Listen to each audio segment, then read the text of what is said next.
Disclaimer: this story contains mature themes intended for adult viewers. Viewer discretion is advised. It started on an ordinary morning. Sunlight streamed through the half-open curtains of a modest but tastefully decorated bedroom, warming the cool sheets. Mira stood barefoot near the dresser, her damp hair clinging to her shoulders, a white towel wrapped snugly around her. The sound of water dripping from the bathroom faucet echoed softly, almost like a ticking clock counting down to something unexpected. Her heart wasn't racing because she felt shy, no, it was racing because she knew he was watching. Ravi, her husband of 4 years, leaned against the doorway in a simple t-shirt and pajama pants. His eyes held a look Mira hadn't seen in a long time. Desire, yes, but behind it, something darker. Something unreadable. She remembered when that gaze used to make her knees weak. Now, it left her both breathless and cautious. They hadn't touched like that in weeks. Maybe months. Their conversations had become schedules. Their smiles, hollow. The space between them was no longer filled with longing, but silence. And yet here they were. He stepped closer, his fingers brushing her shoulder. She flinched, just slightly, and he noticed. "You're hiding something," he murmured. Mira's throat tightened. How do you confess to a man who still kisses your forehead goodnight that your heart has drifted toward another? A man who once vowed to protect you from everything, now a stranger trying to reclaim what he suspects he's already lost. But it wasn't that simple. The man who had caught her attention wasn't just some outsider. He was someone Ravi trusted. Someone who knew her, deeply. Too deeply. And yet, when Ravi reached for the towel, gently, but without asking, it felt like a test. A line being crossed. She stood still, not resisting, not yielding. Just, watching. "I wear my dress," she whispered suddenly, voice sharp, breath catching in her chest. "Not for modesty. But to keep something of mine, still mine." His hand froze. The tension between them cracked open like a fault line. And just as the silence screamed louder than any argument, a soft buzz from Mira's phone lit up the screen on the nightstand. One message. One name. And Ravi saw it. Ravi didn't say a word. His gaze flicked from the glowing phone screen to Mira's eyes, then back again. His jaw tensed, and the air between them thickened. Mira turned slightly, as if shielding herself, not just from his eyes, but from what she feared he might ask next. "You don't trust me anymore," she said quietly, not as an accusation but as a tired truth. He finally stepped into the room, his feet nearly soundless against the hardwood floor. "Should I?" Mira's throat tightened again. Her instinct was to deny it, to tell him that of course he should, that nothing happened. But the real betrayal wasn't just in actions, it was in thoughts. And she had thought of someone else. Dreamed of a voice that wasn't his. Smiled at text messages that didn't come from her husband. She sat on the edge of the bed, her towel still clutched around her. Ravi stood in front of her now, close enough to touch, yet something vast and silent stood between them. "Do you remember," she said softly, "the weekend in Manali? When it rained the whole time and we didn't leave the cottage once?" He nodded, slowly. "You wore my hoodie for 2 days. You kissed my shoulder in your sleep," she whispered, smiling faintly. "I still think about that." "I think about it too," he replied, his voice rough. "That's what makes this harder." The emotion cracked in her chest. This man still felt things for her, deep things. But he also felt suspicion. Pain. Maybe even fear. "I never meant to pull away," she said. "It just happened. I think I got lonely before I realized I was." He exhaled, kneeling slowly in front of her, placing one hand gently on her knee, the towel still bunched around her legs. "Mira, are you in love with him?" Her breath hitched. The room suddenly felt too warm, too bright. She looked down, blinking fast, heart thudding. Before she could answer, the phone buzzed again. This time, she didn't move. And neither did he. The phone continued to buzz, once, then again, its vibrations sounding louder than they should in a room so quiet. Mira didn't reach for it. She couldn't.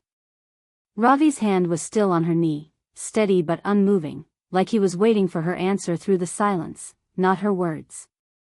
She looked at him. Really looked. His brows slightly furrowed, his lips parted just a bit, as though caught between speaking and swallowing pain. The man she'd once run to with every joy and fear, now stared at her like she was a stranger holding his memories hostage. "I'm not in love with him," she said finally, voice soft and low, "but sometimes I wonder if I could have been. If we'd met before you and I did." It landed like a confession. Not betrayal, not quite. But enough to make Ravi's hand drop from her knee. He stood slowly, walking toward the window. The sun had moved higher, and the morning haze was beginning to burn off, but nothing about the light felt warm now. "Who is he?" he asked, not turning around. She hesitated. Then, finally, "Arjun." A name. A weight. Ravi's shoulders stiffened. Arjun was his friend. His colleague. The one who had shared drinks in their living room and smiled at Mira like she was an old story he already knew. "He listens," she said, trying to explain something that felt impossible to justify. "Not with his ears. With his eyes. With silence." Ravi turned now, a bitter edge flashing in his eyes. "So do I. I listened, Mira. Maybe not with all the right words, but I never stopped caring. I just didn't know what you needed me to hear." The truth stung. And yet, there was no anger in his voice. Only something deeper. Sadness. A quiet kind of heartbreak that comes from realizing you've been present, but somehow, invisible. The doorbell rang downstairs. 3 short chimes. Both of them froze. Mira's breath caught. That's not, he wouldn't, but Ravi had already turned, walking toward the hallway. "No," she said, rising, gripping her towel tightly. "Please, don't go." He paused at the threshold, looking over his shoulder. "Is it him?" Her lips parted, but no sound came out. He left the room. And Mira stood there, barefoot, heart crashing in her chest, knowing that whatever was waiting on the other side of that door could change everything. Mira stood frozen in the doorway, heart thudding as the sound of Ravi's footsteps echoed down the stairs. The soft ring of the doorbell still echoed in her ears, but it was nothing compared to the louder noise in her head, the what-ifs, the memories, the ache she hadn't dared to name until now. She wanted to run after him, to stop this moment from crashing into something irreversible. But her legs wouldn't move. It wasn't just fear, it was grief. Grief for something still alive, still breathing between them, yet slipping away like smoke through her fingers. Downstairs, the front door opened. She couldn't hear the voice clearly, but she knew the cadence. It was Arjun. Not supposed to be here. Not supposed to know where they lived. Yet he was. And the sound of Ravi's voice, tight, clipped, wounded, cut through everything. Her towel felt suffocating now. She pulled it tighter, like armor. Slowly, she descended the stairs, each step heavier than the last. Halfway down, she saw them. Ravi stood firm, blocking the doorway, while Arjun stood on the threshold. No smile. No charm. Just concern on his face, but it was too late for concern. His eyes met Mira's as she appeared on the steps, and everything between them was suddenly visible. In Ravi's eyes, it was confirmation. Not from touch or betrayal, but from the silent language of glances and hidden longing. "Did you tell him to come?" Ravi asked, voice trembling with restrained fury. "No," she whispered. But the way Arjun looked at her, like she belonged to a different version of herself, one Ravi hadn't seen in months, said more than any lie or truth. Ravi stepped aside. If you want to talk, talk. But not in front of me. No, Mira said quickly. This wasn't supposed to happen. I didn't want this. You needed it, Ravi said, not cruelly, but with the hollow echo of a man breaking. That's worse. Tears welled in her eyes. She looked at Arjun, then back at Ravi. She didn't move forward or backward, she stood right where everything had cracked open. And in that moment, none of them could tell what would hurt more, leaving or staying. The silence between the three of them lingered like an open wound. Ravi stood with his back to the wall now, arms crossed, eyes guarded, trying hard not to betray how close he was to unraveling. Mira's breath hitched as she descended the final steps, her towel brushing her knees, a reminder of how unguarded she was, in every way. Why are you here, Arjun? Her voice was thin, but steady. I needed to see you, Arjun replied, stepping in, gently but confidently, like he belonged in her world, as if he'd always been standing in the background waiting for his cue. You haven't responded for days. I thought something happened. Ravi's expression didn't change, but Mira could feel the shift in the air. Days. She hadn't realized how long it had been since she answered Arjun's last message. Had she been trying to step back, or just afraid of how deep she had already stepped in? Arjun's eyes searched her face, and then, more boldly, moved lower, just for a moment, a flicker, but enough that Ravi saw it. Enough that Mira felt it. That one glance held more hunger, more history, than anything she and Ravi had shared in months. Arjun, she said, stepping closer, trying to maintain control, you shouldn't have come. But then Arjun said something neither of them expected. You never told him, did you? Mira froze. Ravi pushed off the wall slowly. Told me what? Mira's lips parted, a quiet panic rising in her chest. Arjun looked at her, almost regretful, but determined. About that night. Last month. The storm. The wine. The world tilted. Ravi's expression fractured for just a second, then hardened. You told me you stayed at your cousin's place. I did, at first, she whispered, but her voice was cracking. It wasn't planned. He showed up. We talked. I was drunk. Nothing happened. But even as she said it, she knew it didn't matter. Not to Ravi. Not anymore. Not after weeks of quiet suspicion, cold dinners, empty beds, and now, a half-naked confrontation at their doorstep. You lied to me, Ravi said, barely above a whisper. And he came here, thinking you'd choose him. I didn't choose anyone, she cried. Arjun's gaze softened. But you wanted to. It was the truth no one could unhear. The storm that had been simmering finally arrived, not with shouting, but with three broken people standing in the doorway of everything they once believed was solid. And for the first time, Mira didn't know who she was more afraid of losing. Ravi, who held her past. Or Arjun, who represented something terrifyingly new. The room felt smaller now, like the walls were folding in, trapping them in the weight of everything unsaid. Mira stood between the two men, heart torn, chest rising and falling as she tried to breathe through the sharpness of guilt and longing. I didn't want to hurt anyone, she said, voice trembling. But I already did. Ravi's expression was unreadable, but his eyes shimmered with unshed tears. You should have told me the truth. Even if it would have broken us, at least it would have been real. Arjun took a step back, not in surrender, but in realization. I was never meant to be anything more than what filled a space between you two. I see that now. No, Mira said, voice firmer now.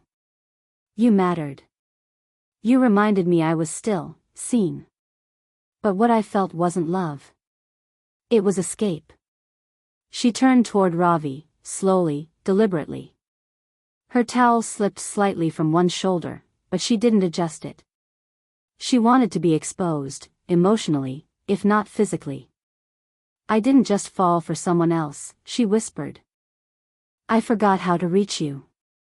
Ravi stepped forward, just one pace, and in that breathless space between them, the air shifted. And I let you forget, he said, voice thick with emotion. I was too proud. Too silent. Her hand reached for his. He didn't pull away.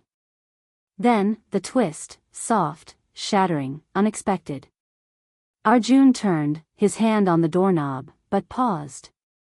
There's something else, he said, looking back. I never came just for you, Mira.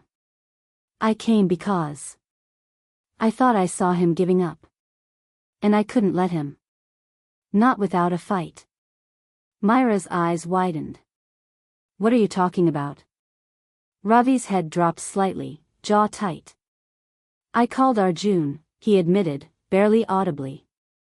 A week ago. I asked him what he saw in you that I had forgotten. I wanted to know what made you smile again, because I couldn't remember the last time I did. Silence fell, thick and unbearable. Mira stepped forward, tears sliding down her cheeks. You wanted me to choose. No, Ravi whispered, stepping closer, wrapping his arms around her waist gently. I wanted to know if you still would. She leaned into him, breaking at last. The kiss didn't come, just the holding, the trembling, the ache of two people trying to come back from the edge. And Arjun quietly closed the door behind him. The silence after Arjun left wasn't hollow. It was full, of everything that had just been revealed, of pain released, of a love rediscovered in its most vulnerable form. Mira stayed in Ravi's arms for a long moment, letting her heartbeat slow against his chest. Neither of them spoke right away. There was too much to say, and too much that didn't need words anymore.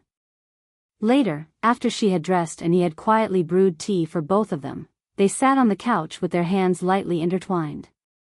The house, once tense with unspoken truths, now held a delicate peace, like a wound freshly cleaned, but not yet healed. I thought we were done, Mira admitted, staring into her cup. I didn't know how to talk to you without sounding like I was blaming you for things I didn't understand myself. Ravi exhaled, his thumb brushing the back of her hand. I knew you were slipping away. I saw it. But part of me thought if I just waited, you'd come back. I didn't fight because I was afraid I'd already lost. And I didn't come back because I didn't know if you'd want me, knowing everything. He looked at her now, really looked. You're not the same woman I married. But I'm not the same man either. Maybe we were supposed to break, so we could start again. There was no romantic music swelling. No perfect cinematic kiss. Just two people who had seen each other at their worst, and in that dark, quiet place, still reached for each other. In the weeks that followed, the house changed. A photo of Mira and Ravi in Manali went back on the wall. A second cup of tea waited each morning. Her phone stayed face up, notifications unchecked. And Arjun? He didn't come back, but he didn't have to. His presence had cracked something open in both of them that needed breaking. In the end, it wasn't about who was right, or who deserved forgiveness. It was about choosing each other, again. Sometimes, love isn't a grand declaration. Sometimes, it's choosing to stay. If this story touched you, share your thoughts in the comments. Would you like to see what happens next, maybe a sequel from Arjun's perspective?